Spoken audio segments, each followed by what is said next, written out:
guys, Mrs. Nyland here.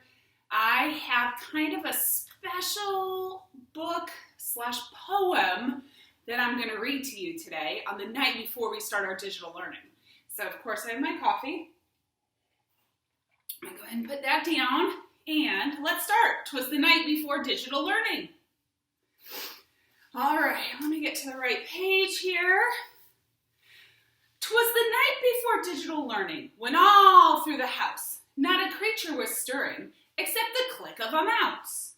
The lessons were uploaded on the computer with care in hopes that the students would soon log in there. The children were nestled all snug in their beds while visions of digital platforms danced in their heads. And Mama in her yoga pants and I in my cap had just settled our brains for a long springtime nap. When out on the lawn there arose such a clatter, I sprang from my bed to see what was the matter. Away to the window I flew like a flash.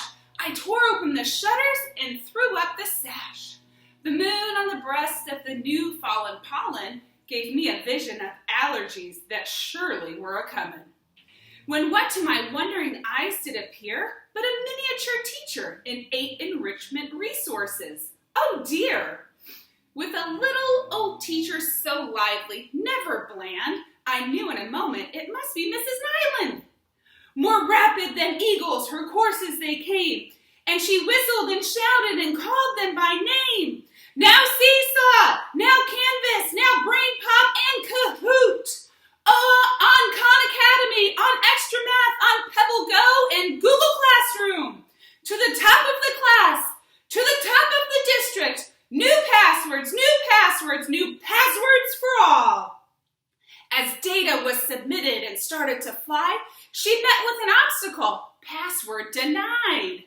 So up to digital services this issue it flew, with the computer full of lessons and Mrs. Nyland too. And then in a twinkling, I heard on the roof the clicking and beeping.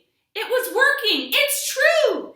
As I drew in my head and was turning around, down the chimney Mrs. Nyland came with a bound. She was dressed in all sweats from her head to her foot, and her clothes were all tarnished with chip dust and soot. A bundle of manipulatives she had flung on her back, and she looked like a peddler just opening her backpack. Her eyes, how they twinkled, her dimples, how merry, her cheeks were like roses, her nose like a cherry. Her droll little mouth was drawn up like a bow, and her hair on her head was 2 colors. She was definitely in need of a new do. The stump of a pencil she held tight in her teeth, and the pencil shavings, it encircled her feet like a wreath. She had a broad face and a round little belly.